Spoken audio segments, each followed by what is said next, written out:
हरियाणा के नूंह में आज होगी हिंदू महापंचायत। प्रशासन ने किसी भी तरह की मीटिंग की इजाजत नहीं दी है। सोना नूंह बॉर्डर स्थित कीरा गांव में होगी महापंचायत। कई गांव के लोगों के पहुंचने की उम्मीद है। नूंह में फिर ब्रिज मंडल जलाभिषेक यात्रा की तैयारी में विश्व हिंदू परिषद। महापंचायत में हो सकती है चर्चा। दंगों की वजह से अधूरी यात्रा को पूरी करना चाहती है वीएचपी। आज गुरुग्राम में हनुमान चालीसा का पाठ करेंगे वीएचपी के कार्यकर्ता। जलाभिषेक यात्रा में हुए पथराव का करेंगे विरोध।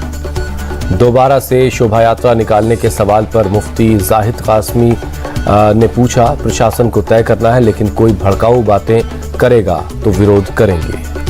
मौलाना अरशद मदनी ने खाप पंचायतों की तारीफ की। कहा, शांति और एकता का एक नया रास्ता दिखाया। खाप पंचायतें आगे नहीं आती तो मेवात में और ज्यादा नुकसान होता। कांग्रेस महासचिव प्रियंका गांधी के खिलाफ मध्य प्रदेश में एफआईआर दर्ज हुई है। ठेकेदार संघ के वायरल पत्र को ट्वीट करने को लेकर केस दर्ज हुआ। ठेकेदार संघ के वायरल में लिखा था, प्रदेश में 50% कमीशन देने पर ही भुगतान मिलता है। प्रियंका गांधी ने रिट्वीट किया था, एमपी की जनता 50% कमीशन वाली बीजेपी सरकार को सत्ता से हटाएगी। पूर्व मुख्यमंत्री कमलनाथ और अरुण यादव के खिलाफ भी इंदौर में एफआईआर दर्ज। आईपीसी की धारा 420, 469 के तहत केस दर्ज हुआ। कांग्रेस नेताओं ने एमपी के शिवराज सरकार पर भ्रष्टाचार में लिप्त होने का आरोप लगाया। बीजेपी ने कानूनी कार्रवाई की चेतावनी दी। ठेकेदार संघ की वायरल चिट्ठी को सीएम शिवराज सिंह चौहान ने बताया फर्जी। कहा, हमने इंटेलिजेंस से जांच करवा ली है। सीएम शिवराज ने कहा, ये भ्रम फैला रहे हैं, ऐसा कोई आदमी नहीं है और न कोई संगठन है। मध्य प्रदेश के गृहमंत्री नरोत्तम मिश्रा बोले, मुद्दा विहीन होकर घृणित मानसिकता के साथ राजनीति कर रही कांग्रेस। नरोत्तम मिश्रा ने कहा, प्रदेश कांग्रेस के नेताओं ने पहले राहुल गांधी से झूठ बुलवाया और अब प्रियंका गांधी से झूठा ट्वीट करवाया। कमलनाथ ने बीजेपी को दिया जवाब। कहा, भ्रष्टाचार के हजारों मामले हैं, किन किन पर केस करेगी बीजेपी। दिग्विजय सिंह का भी हमला। कहा, वहां तो एक मंत्री ले रहा था 40%, यहां पर हर विभाग में 50% ऊपर तक जाता है। रॉबर्ट वाड्रा का बयान, प्रियंका गांधी में संसद बनने की है सारी खूबियां, कांग्रेस पार्टी बनाएगी इसके लिए योजना।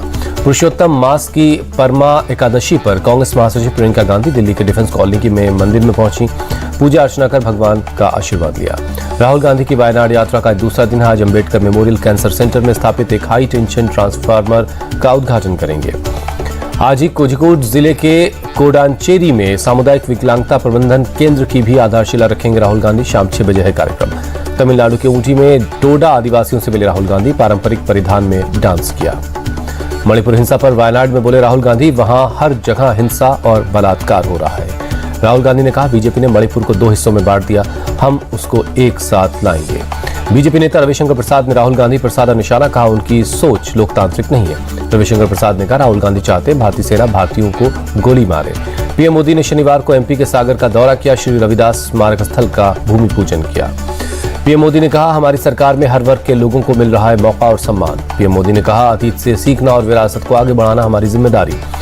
पीएम ने एमपी के दौरे पर कांग्रेस नेता जयराम रमेश का बयान, अब पीएम और बीजेपी से लोगों को उम्मीद नहीं रही। मध्य प्रदेश के मंत्री भूपेंद्र सिंह का पलटवार। आजादी के बाद से कांग्रेस ने संत रविदास की उपेक्षा की। कांग्रेस नेता कमलनाथ का बयान, मध्य प्रदेश की जनता ने बना लिया अमन, सीएम शिवराज को सत्ता से बाहर करेगी। हावड़ा में बीजेपी के पंचायती राज परिषद कार्यक्रम में पीएम का संबोधन। विपक्ष के अविश्वास प्रस्ताव का भी जिक्र किया। पीएम का विपक्ष पर हमला। अविश्वास प्रस्ताव पर वोटिंग से पहले भागा विपक्ष। वोटिंग होती तो घमंडिया गठबंधन की पोल खुल जाती। पीएम का आरोप, मणिपुर पर चर्चा से भाग रहा है विपक्ष, उनको मणिपुर का दर्द नहीं महसूस होता। ममता सरकार पर पीएम मोदी का अटैक। बंगाल पंचायत चुनाव में टीएमसी ने खूनी खेल खेला। पीएम ने कहा, हिंसक चुनाव में भी बीजेपी के प्रत्याशी जीते। ईवीएम पर सवाल उठाने वालों को मिला करारा जवाब। सीएम ममता बनर्जी का बयान, बिना सबूत पीएम ने लगाए आरोप। टीएमसी के जरिए बीजेपी के लोगों को धमकाने की बात गलत है। मुर्शिदाबाद में पंचायत बोर्ड गठन के दौरान भिड़े कांग्रेस और टीएमसी के कार्यकर्ता। पुलिस ने किया लाठीचार्ज। कोलकाता में बोले बीजेपी चीफ जेपी नड्डा, ममता दीदी चाहे जितना भी दमन कर ले, हम बंगाल में चुनाव जीतेंगे, बंगाल की आवाज बनेंगे। बंगाल जंगल राज में बदल गया है, यहाँ लोकतंत्र को कुचला जा रहा है। जेपी नड्डा का बयान। जेपी नड्डा ने पीएम मोदी की तारीफ की। कहा, हमारी सरकार प्रो पीपल प्रो पुअर है। पीएम ने घमंडिया वाले बयान पर बोले कांग्रेस नेता पवन खेड़ा, इस बार उनकी विदाई तय है, बोलने जितना बोलना है। कांग्रेस अध्यक्ष मल्लिकार्जुन खड़गे आज छत्तीसगढ़ के दौरे पर रहेंगे। जांजगीर चांपा में आयोजित भरोसे का सम्मेलन कार्यक्रम में शामिल होंगे। राजस्थान के सीएम अशोक गहलोत का दावा। बोले, पीएम मोदी के खिलाफ बीजेपी में हो सकती है बगावत। सीएम अशोक गहलोत ने कहा, मोदी जी का सम्मान उनकी पार्टी के अंदर कम हो चुका है। पूर्व मुख्यमंत्री वसुंधरा राजे ने गहलोत पर किया जवाबी हमला। कहा, पीएम मोदी देश के ही नहीं पूरी दुनिया के सबसे सम्मानित नेता हैं, उनकी लोकप्रियता का ग्राफ विश्व में सबसे ऊपर है। वसुंधरा राजे ने कहा, एक प्रदेश के सीएम के देश के पीएम के बारे में ऐसी बातें करना गैर जिम्मेदाराना है, अमर्यादित है। वसुंधरा राजे बोली, गहलोत भ्रम फैलाकर अपनी पार्टी की बगावत को दबाना चाहते हैं। अपनी गलती दबाने की कोशिश करना उनकी पुरानी आदत है। विधायक आवास पर परियोजना के लोकार्पण के वक्त सीएम गहलोत ने नेता प्रतिपक्ष राजेंद्र राठौड़ को लेकर ली चुटकी। कहा, स्वास्थ्य का हाल पूछने के लिए इन्हें घर आना चाहिए था। सीएम गहलोत ने कहा, अपने भतीजे की शादी में कार्ड देने आए थे राठौड़, नमस्कार कर चुपके से निकल गए, इसलिए मैं शादी में नहीं गया।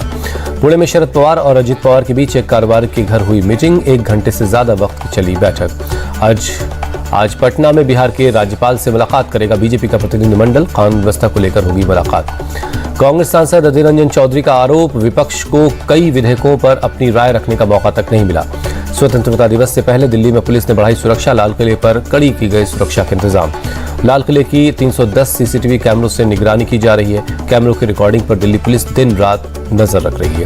दिल्ली में पहली बार स्वतंत्रता दिवस पर 105 mm इंडियन फील्ड गन से 21 तोपों की सलामी दी जाएगी। जम्मू कश्मीर से आज तिरंगा रैली का हो रहा है आयोजन, प्रदेश के डीजीपी ने दी जानकारी। पुलवामा में मेरी माटी मेरा देश तिरंगा रैली निकाली गई, भारी संख्या में लोगों ने हिस्सा लिया। श्रीनगर में 15 अगस्त समारोह के लिए सुरक्षा के कड़े इंतजाम, सीसीटीवी और ड्रोन के जरिए रखी गई नजर। श्रीनगर के बख्शी स्टेडियम में होगी 15 अगस्त की सबसे बड़ी परेड, जम्मू कश्मीर के उपराज्यपाल मनोज सिन्हा तिरंगा फहराएंगे।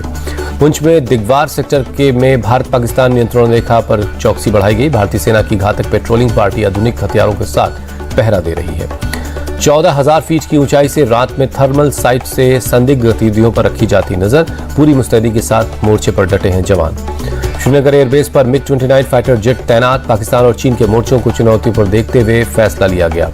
हरियाणा के पलवल में निकली तिरंगा यात्रा, 3 किलोमीटर की पैदल यात्रा में सुरक्षा बल तैनात रहे। गृहमंत्री अमित शाह आज गुजरात के दौरे पर जाएंगे। गांधीनगर में कई कार्यक्रमों में शामिल होंगे, विकास के कामों का शिलान्यास और लोकार्पण करेंगे। गुजरात के कांडला में इफ्को नैनो DAP संयंत्र का शिलान्यास समारोह में गृहमंत्री अमित शाह शामिल हुए। गृहमंत्री अमित शाह ने कच्छ के कोटेश्वर में BSF मूरिंग प्लेस की रखी आधारशिला। कहा, BSF के पास जल थल नभ की रक्षा करने की काबिलियत है। गृहमंत्री अमित शाह ने कच्छ के इलाके का दौरा किया, सुरक्षा व्यवस्था की जानकारी ली। भारत पाकिस्तान रिश्तों पर बोले फारूक अब्दुल्ला, युद्ध से कुछ नहीं होगा, दोनों देश बातचीत से सुलझाएं कश्मीर का मामला। 19 अगस्त से नेपाल में होगी बाबा बागेश्वर की हनुमंत कथा, 3 दिन तक शाश्वत धाम देवचूली में करेंगे कथा। उत्तराखंड के कई जिलों में अगले 24 घंटे बारिश का अलर्ट, देहरादून, नैनीताल, चंपावत समेत 6 जिलों में रेड अलर्ट जारी हुआ। दूसरे जिलों के लिए येलो अलर्ट जारी हुआ है। पर्वतीय क्षेत्रों में होने वाली बारिश से नदियों का जलस्तर बढ़ने की आशंका है। रुद्रप्रयाग के केदारनाथ मार्ग में चलती कार पर गिरी एक चट्टान, हादसे में 5 लोगों की मौत। गौरीकुंड लैंडस्लाइड के बाद रेस्क्यू ऑपरेशन जारी है, लापता हुए 23 लोगों में से अब तक सिर्फ 5 लोगों के शव मिले हैं। उत्तराखंड में बाढ़ बारिश के चलते अब तक 52 लोगों ने जान गंवाई, 37 लोग जख्मी हैं, 19 लोग लापता हैं। हिमाचल पर अगले 24 घंटे भारी हैं, मौसम विभाग ने बारिश का ऑरेंज अलर्ट जारी किया है, फ्लैश फ्लड और लैंडस्लाइड की चेतावनी जारी हुई है। हिमाचल के मंडी में लैंडस्लाइड की चपेट में आई एक बस, 4 यात्री गंभीर रूप से जख्मी हुए। हिमाचल प्रदेश के मंडी में भारी बारिश, गोहर इलाके में सड़कों पर बह रहा है उफनते नाले का पानी। मंडी के पंडोह में भारी बारिश जारी है, उफान पर है ब्यास नदी। हिमाचल के बिलासपुर में हुआ लैंडस्लाइड, एम्स के पास अचानक पहाड़ से गिरा मलबा। अरुणाचल प्रदेश, असम और मेघालय में भारी बारिश की आशंका है, मौसम विभाग ने जारी किया ऑरेंज अलर्ट। टोंक में गौकशी के मामले में पुलिस सख्त, 24 घंटे में कार्रवाई, गौकशी करने वाले 2 आरोपी गिरफ्तार। मेरठ में स्पोर्ट्स कारोबारी के घर लूट और दंपति की हत्या के मामले में पुलिस का एक्शन, दोनों आरोपियों को गिरफ्तार किया गया। पटना में एक नर्स की चाकू मारकर हत्या, ड्यूटी से वापस लौटते वक्त हुई वारदात। पाकिस्तान के कार्यवाहक प्रधानमंत्री बने सीनेटर अनवर उल हक काकर, शहबाज शरीफ के इस्तीफे के बाद हुआ फैसला। एफिल टावर को बम से उड़ाने की धमकी, एहतियातन एफिल टावर को बंद कर दिया गया है। भारत और वेस्टइंडीज के बीच T20 सीरीज हुई रोमांचक, सीरीज के विजेता का आज होगा फैसला। 5 मैचों की सीरीज में दोनों टीमें 2-2 की बराबरी पर हैं। फ्लोरिडा के सेंट्रल रीजनल पार्क स्टेडियम में खेला जाएगा आखिरी T20 मैच, रात 8 बजे शुरू होगा मैच। टीम इंडिया ने चौथे T20 में वेस्टइंडीज को 9 विकेट से हरा दिया, सीरीज 2-2 से बराबर है। वेस्टइंडीज ने पहले बैटिंग करते हुए 179 रनों का लक्ष्य दिया। भारत ने 17वें ओवर में 1 विकेट खोकर 179 रन बनाकर मैच जीत लिया। भारत की तरफ से यशस्वी जायसवाल ने 84 रनों की पारी खेली, शुभमन गिल ने 77 रन बनाए। यशस्वी और गिल ने की रिकॉर्ड ओपनिंग साझेदारी, दोनों ने की 165 रनों की पार्टनरशिप। रोहित शर्मा और KL राहुल ने की बराबरी की। भारत के खिलाफ चौथे T20 में नहीं चले वेस्टइंडीज के गेंदबाज, रोमारियो शेफर्ड को मिला गिल के रूप में एकमात्र विकेट। भारत की तरफ से अर्शदीप सिंह को 3 और कुलदीप यादव को 2-2 विकेट मिले। अक्षर पटेल समेत 3 खिलाड़ियों को 1-1 विकेट हासिल हुआ।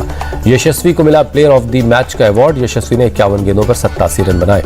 BCCI ने आयरलैंड सीरीज के लिए बनाया नया कोच, सितांशु कोटक को बनाया टीम का कोच, जसप्रीत बुमराह करेंगे टीम की कप्तानी। एशियन हॉकी चैंपियनशिप ट्रॉफी का चैंपियन बना भारत, मलेशिया को 4-3 से हराया।